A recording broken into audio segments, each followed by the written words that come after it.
Hey you guys, welcome back to my channel. So today's video is going to be about my pregnancy and everything that I went through basically. And I know this is like a #1 requested video that you guys always want me to do. I know a lot of you guys have always requested this video, but I have not done it because I feel like it is a touchy subject to talk about, and I feel like I just don't really like to talk about it or bring it up as much, just because I wasn't ready at the time. I feel like now I'm comfortable enough to talk about it and just be open, a little open with you guys. I know a lot of you guys will be able to relate to my story. If you guys want to keep hearing about my story, then please continue watching. So basically, it all started when me and Brianna moved to Sacramento, and I was a freshman when I was in 8th grade, but basically I was already moving to be a freshman. And it was that's when I met my kid's dad, which he was basically like my high school sweetheart. And so I was 14, he was 16, and we started dating. Obviously my mom did not know about him, and yeah, once my mom found out, it was like bad from there. And my mom was like very strict because we're really Mexican. She still sticks with her Mexican ways, and she did not allow me and Brianna to have a boyfriend. And keep in mind, he is my first boyfriend ever. Like, I didn't even have one of those 6th grade boyfriends, 7th grade, 8th grade boyfriends at all, never. He was also my first kiss, basically first everything. And yeah, so my mom, like, she did not approve of that. She did contact him and basically just told him, like, you're not going to be with my daughter, and like, I want you away from my daughter, I don't want you near her.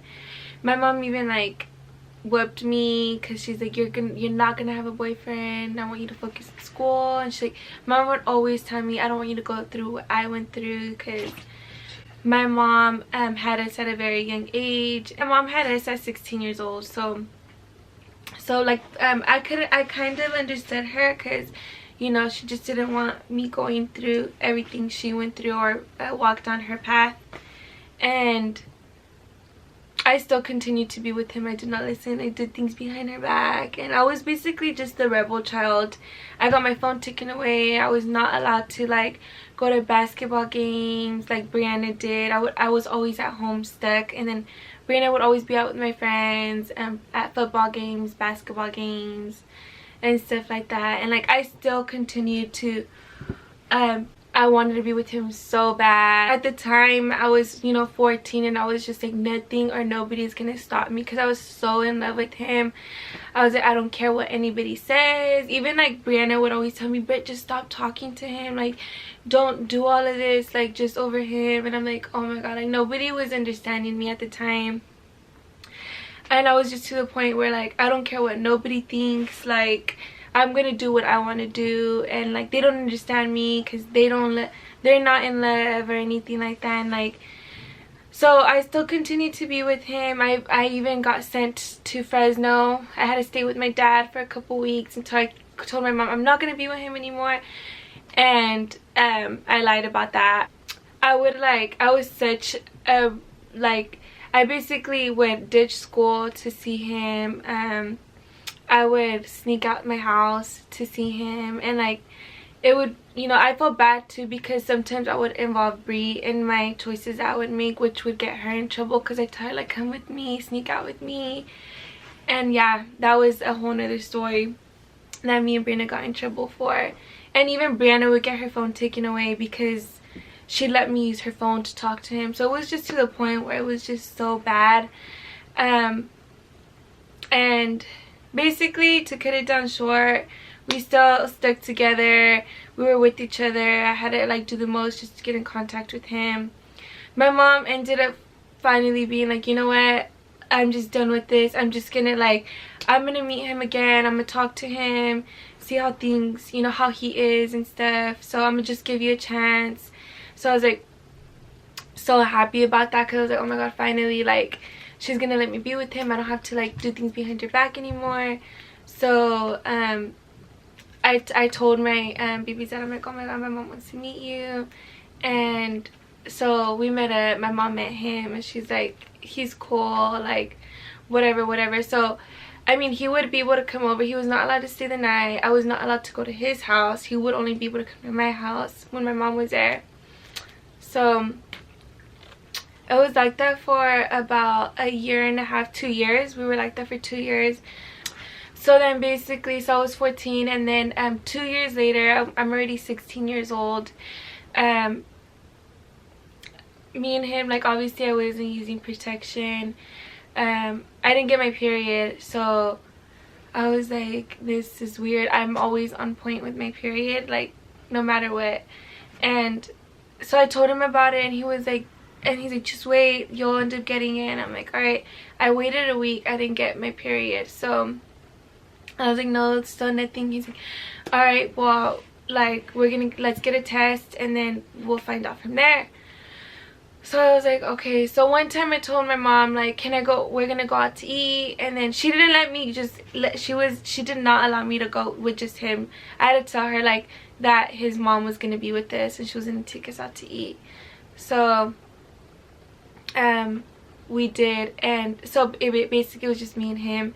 And I took the test, and when I seen the test, I was just so shocked. I could not believe that I was pregnant, because I was like, that's the first thing my mom told me, like, if I let you be with him, do not get pregnant. She had even told me, like, take care of yourself. I don't want to know, but just please take care of yourself. So I was just so shocked. Like, I was just like, oh my god. Like, I kept telling him, I'm scared. And his reaction was like, I mean, we both kind of had the same reaction. Like, we were just so shocked, we couldn't believe it. And it was just like, it was just a crazy moment for me, just because, like, of my age and everything. I was still in school. The first person that was literally on my mind was my mom. Like, that's all I was thinking. That's the only thing that was going on through my mind. And so we have to tell my mom, like, we have to tell my parents. I'm like, okay, he could talk to his parents, because his parents, I know, like, you know, like, they're not really, like, crazy like that, how my mom is, how she was gonna take it. So we ended up going to their house, and he was just like, I have something to tell you guys. And I feel like they already kind of knew, just because, like, we were so, you know, scared to talk about it and everything. And he told them, and, like, the mom was just like, she was, like, kind of happy, and the dad was just like, so what are you guys gonna do? Like, he just wanted to hear, like, what we were gonna do about the whole situation. And I mean, obviously they wanted us to keep the baby. Like, they never told me that for me not to keep it at all. Like, they were kind of excited. It's like it was their first grandchild. So the mom was like, you have to tell your mom. I was like, I am not telling my mom. Like, I am not telling my mom. Like, I cannot tell her. I just told her that my mom would not react so well. And they're like, we'll go with you to your house. And I was like, oh my god, okay, like let's just do it. Let's just get it over with. So at the doorstep, my mom opens the door, and it's me, my baby's dad, his mom, and his dad. And my mom's like, I was like, Ma, I gotta tell you something. And then, like, she knew already, because I showed up with his parents. I've never done that before. And she's like, you better not be pregnant. And I was like, I am pregnant. And, like, my mom did not react to it good at all. Like, she even slapped me. Like, she was just so mad, and she was just crying. Like, it was just, like, so devastating for my mom to find that out, because that's literally what she wanted me to avoid. And, like, I was just basically walking down the same path as she was, and she just wanted what was good for me, and, you know, being able to have fun and enjoy my teenage years without having to worry about, like, a baby. And so, like, when I see my mom, like, it was just, that was even heartbreaking for me, because, like, I didn't want my mom to go through any of that either. And she was just crying. She was just really so devastated, like, so devastated. Like, if someone had killed me or something. Like, even Brianna was there, so she was even crying. She was mad, and she was just like I felt like everybody was just so disappointed in me and against me. So it kind of made things a little bit more difficult for me too, because like I just wanted, I mean, I obviously knew like no one was gonna be like, you know, supportive or happy, because obviously like that's not something, you know, I really kind of expected that, just because of my age. I was 16, and at the time no one really liked my baby's dad, just because we went through a lot within those 2 years. We just had like a lot of drama, me and him. And then I was failing all my classes, because even though my mom let us be together, I would still ditch with him like every day, and me and him were together was just like bad news. So then after my mom, you know, when I talked to her again after, you know, she broke down and she couldn't like sleep or eat or anything, like it was just such a crazy moment for the whole family. We talked, and she just told me like if I wanted to live there, you know, she didn't want me to have the baby, she didn't want me there with the baby. And you know, like it kind of like upsetted me too, because I'm like, dang, like this is not what I want. Like once it was in me already that I was pregnant, like I was already happy. I was like, oh my god, like I'm happy already, like I'm, you know, like this is my baby, and like I really want to have this baby. Like I cannot go through having an abortion at all or anything, you know. So I told my mom like there's no way I'm gonna have an abortion. And she's like, then you already know, like, you know what to do. My mom's like, I bought you all your clothes, so I don't want you taking nothing with you. Like if you know, if he's gonna support you and he's gonna support the baby, have him go to the store and buy you everything that you need, so you're not taking anything with you. Like if you're gonna leave, you're gonna leave how you are right now. So I was like, all right. So I literally just, you know, called him and I told him like, come pick me up, like I'm not gonna stay here anymore. Brianna wasn't even talking to me, like literally nobody was talking to me in the house. My brother, my sister, my mom, like no one was, everyone was like literally against me at the time. So I had like no support, I had nobody to talk to. And you know, my baby's dad was like, just come stay with me or whatever. So I still felt like I needed like my family support, because that's like I'm so attached to my family, like my twin and everybody. Like it was so depressing for me while I was there at my baby's dad's house. It was like that was one of the most depressingest moments I've ever had, just being there, and that's not my family. And like, you know, like I just wanted to be able to ask for anything that I wanted. You know, I'm so comfortable doing that with my mom. And I was there with my baby's dad, and like I was there, I want to say for about a month and a half to 2 months. I did not go to any appointment when I was there, because I didn't even know how to make an appointment. I didn't even know how to go to the doctors. I didn't know how to do any of that. So when I was there, like me and my baby's dad would just fight a lot. Like we had a lot of problems, me being there, and like just things were not working out how I expected. I wasn't even really getting along with his family either, and it was just like I wanted to call my mom so bad. I didn't have a phone, and like I felt like everybody was still kind of like against each other, like his family and my family. So it was just even hard for me to get a phone call to call my mom, until, you know, one time I was just like, I can't do this no more. So I called my mom crying. I don't even know how. I think I called one of my friends. I was like, can you please, I need to talk to somebody, because I couldn't talk to my sister, I couldn't talk to anybody. So one of my friends came over, and I was like I don't want to be here anymore, and I vented to her, and I was crying to her. And she let me call my mom. My mom answered, and I just broke down crying to my mom. I was like I understand you now, like it's not what I seemed like it would be, like a happy little story or anything like that. Like, and I was just like just let me go back home. And so she said, okay, like, you know, I'm gonna go pick you up today. I was so happy. Like I told my babies that like my mom's gonna take me back. So I felt like they were still kind of like, and like they weren't really happy about me leaving back with my mom. But at the time I really did not like, I was just like, I'm not happy being here either. And like I was just getting more stressed out. I had not even gone to the doctors or anything. So my mom, I got my stuff, and I told my babies that like I still want to, like, you know, like be with you and everything. And I went back to my mom's, then Bree and my mom were, it was still kind of like awkward, but they were still like little by little. I was like, you know, they're gonna eventually talk to me and everything's gonna be back to normal. My mom took me to my first doctor's appointment. She helped me through it all, and I got the ultrasound and everything.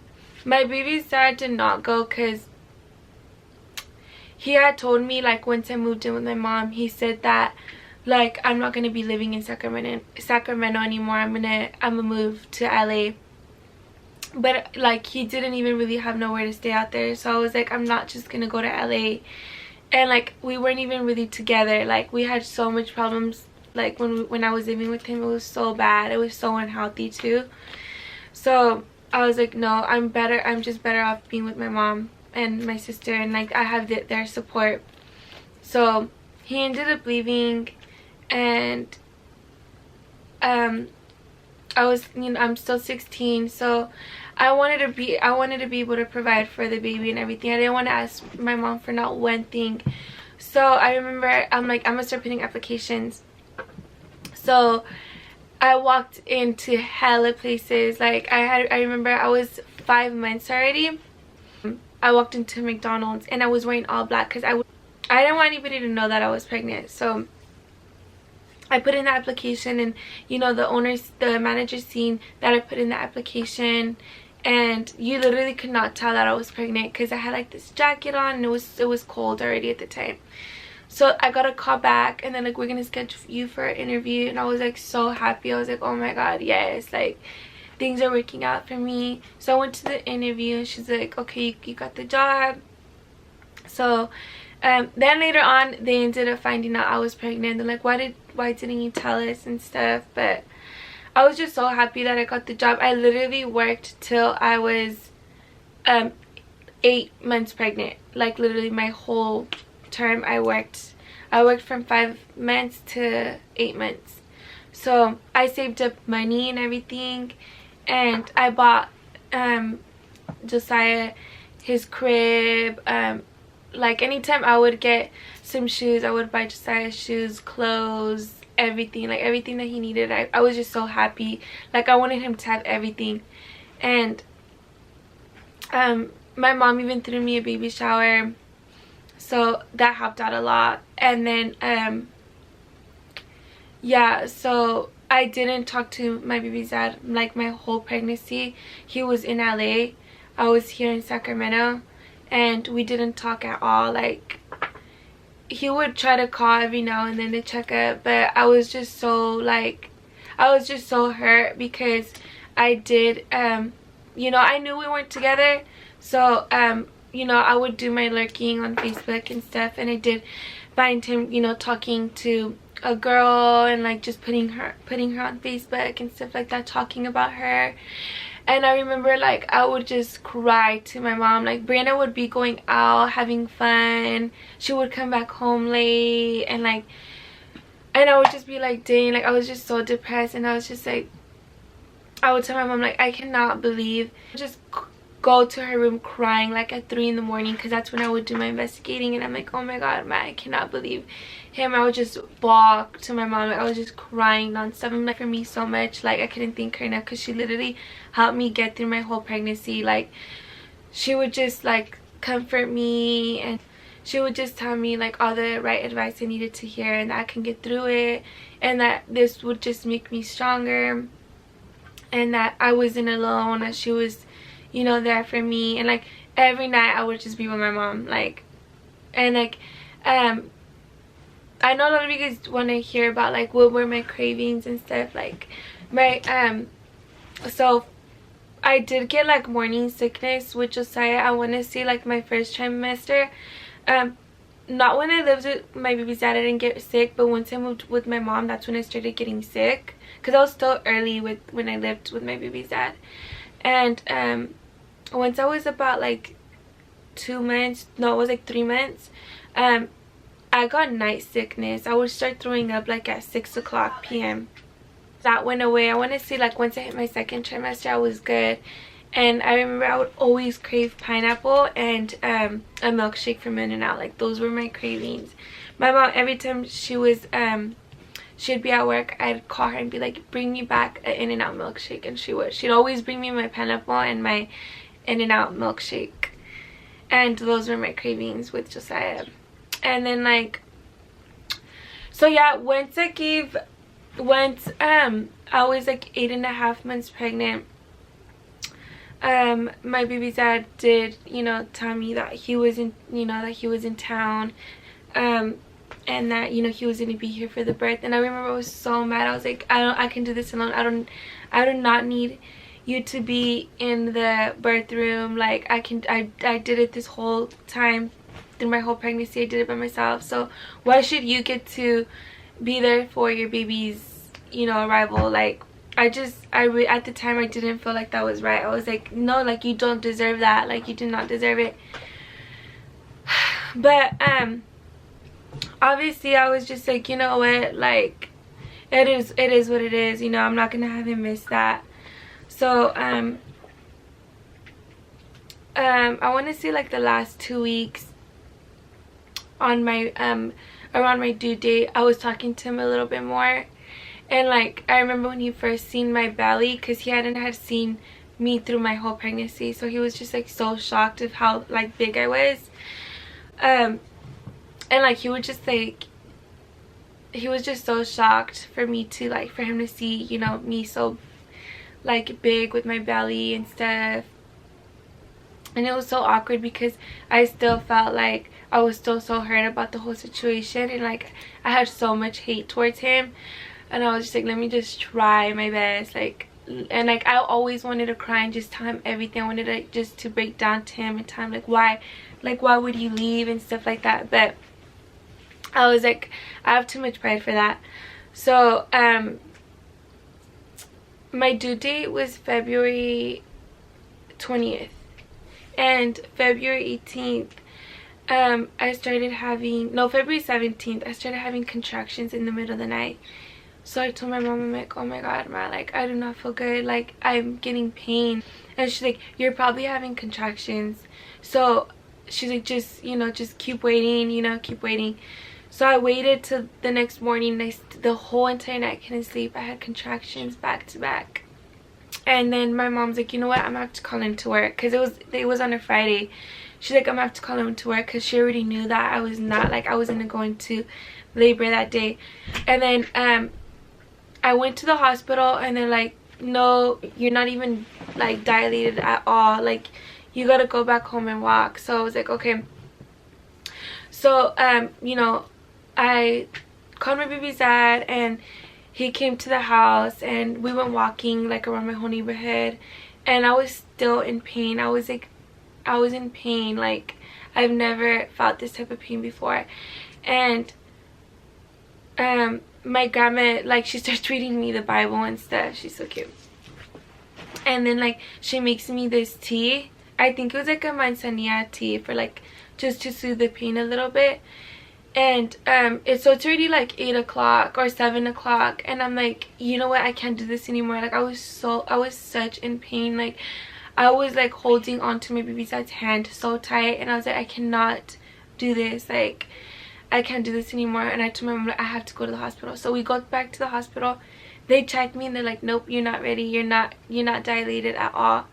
So I was like, oh my god, like, I knew I was in labor, and I was just like, I've already done enough walking. And they're like, just try to walk another 2 more hours. So I'm like, okay. So within those 2 hours, I was throwing up. I was throwing up stomach acid. I was biting onto everybody's hand. Like, I would take turns with everyone's hand, like Brianna's hand, my mom's hand. I was walking down the halls, and I was just like, I had even told my babies that, like, if I die, like, please take care of Josiah, because I don't think I'm gonna make it through this. I am not. So I told my mom, like, okay, let's go check again. 2 hours passed, let's go check again. So they checked me again, and they're like, you're not ready yet. So when she said that, like, I felt like they thought like I was just like not being able to like handle the pain, but it wasn't even that. It was just like I was legit going through labor. I just would not dilate. Like, I cannot dilate at all. So as she tells me, like, I gotta walk more, I start throwing up a lot. So she's like, oh no, like, this isn't good. Like, she starts checking me. She's like, oh, you're not good. they put me in a room and they're like, you know, you're not dilated, not even 1 centimeter, but we're gonna give you something that's called a walking epidural. It's like a little mini version of an epidural just to handle the pain more, because obviously I was in labor, I just would not dilate. So they gave me the walking epidural, and oh my god, even that helped me out a lot. I could still feel the contractions, but it was just so much better than the contractions. Like, it was just, that was so hard. Once I got the epidural, I was good. Like, I felt so much better. I was probably in labor that whole night, and then the next morning, or like around 4 in the morning, they checked me. They popped my water, so I didn't really get to experience that. And they told me that like if I was ready to start pushing, because I was already 10 centimeters. I was like, oh my god, like, no, this can't be real. I ended up pushing, I want to say, for about like 10 minutes, and then I had Josiah. He was 7 pounds 6 ounces, and he was 21 inches, so I was pretty big with Josiah. I'll see if I can like add in some pictures when I was pregnant. I don't have too much because like I didn't really take any pictures, but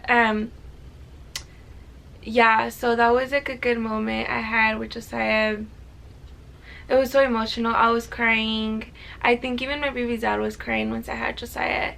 And so even then, I was still living with my mom. He ended up telling me that he was moving back over here. I was like, alright. I still was not with him even after I had Josiah. Like, I still had this anger towards him, that when he wanted to see the Josiah, like, I'd let him for a couple hours and then he'd leave or whatever. And like, Brianna was still going out, doing her thing. Throughout this whole thing, you make it seem like I was this party animal. I was just always like, you know, because like, obviously, like, you know, I'm 16 years old still, and you know, like, you see your sister having fun, just think like, you know, that could have been me. I could have been having fun, and I did all of this over, you know, a guy that I thought I was in love with. And you know, but at the end of the day, I was so happy that I had Josiah. I did get postpartum depression with Josiah, because it was so new to me and I don't know what was wrong with me until my mom explained to me what postpartum depression was. And I just wanted to cry every day. Like, I wanted to cry. And it was, even my mom got postpartum depression when I had Josiah. She was kind of sad with me, and she would even cry to me. She's like, Britt, like, this is so new to me too. I can't, like, you know, because you just had a baby, and like, you know, like, my mom had to show me everything. Like, she showed me how to take Josiah a bath, and like, sometimes like she wouldn't even come into the room to come, you know, see me or the baby. She would go straight to her room. Like, she really got depressed too with me. But I was like, let me just, you know, be strong. Let I can do this. So I think that only lasted, I want to say, like the first month, and then after that I was good. Like, I was happy. I was like, I can do this. Like, I was just happy with Josiah. And then I had my mom's help, so that really, like, her support was, you know, something that I needed. Me and my baby's dad were still like, I still had like this anger towards him, like, where if he wanted, like, he would want to take Josiah at 3 months, and I was like, no, I'm not okay with you, because like, me and him were not, we weren't on good terms, to the point where I could go over to his family's house. So he'd be like, let me take Josiah only, and I'm like, no, you're not gonna like take my son with you, you know, like, he's 3 months, he still needs me, I'm still breastfeeding. So I'm like, no, like, if you want to see Josiah, you could come see him at my house. And he didn't want to even do that. So it was just something so hard that me and him had to like co-parent. It was just so like difficult for the both of us. I remember when like I went through like the toughest time with Josiah, because he ended up getting sick, and I took him to the doctors, and they're like, we need to get an ambulance because he's not good. He had something that's called RSV, basically like a respiratory infection or something like that, where he couldn't breathe. So I went to the hospital with Josiah. I had to stay there for like literally a whole week, and he had like, it was so hard seeing him like that, because he had like so much stuff plugged into him. And it was just like one of the hardest things I had to go through, because like I was just like, oh my god, nothing can happen to him. Like he was just like everything to me. I remember like I had to stay the night there, so the only person that would stay with me was Brianna. Like she was there every day with me. She'd bring me stuff, food, clothes. After the week, he ended up getting better. They ended up releasing us from the hospital, so I just couldn't like thank my family's support like for everything that, you know, I put them through, and I'm just glad that they were there for me. But overall, like my family like really loved Josiah. Like my mom, she'd be like, if you ever want to hang out with your friends or do anything, like, you know, don't worry, I got you, I'll babysit if you ever want to do anything. Like everybody loved Josiah. Like everybody was so crazy over him. Even my friends, everybody would come over and visit Josiah and like just spend time with us, and I was so happy that everybody else was happy. But yeah, so that wraps it up for my first pregnancy. If you guys would like to see how real and crazy it got with my second pregnancy, then stay tuned for the next one, and give this video a thumbs up. Let me know if you guys have any questions down below, anything you guys might want me to talk about on the next video with the second pregnancy. And I appreciate you guys' time, because I know this was a very long video, so thank you guys so much for watching. I hope I can help some of you guys going through the same thing I went through. Hope that my story can help you guys, and I know a lot of you guys could relate to. But thank you guys so much for watching, and stay tuned for the second pregnancy video.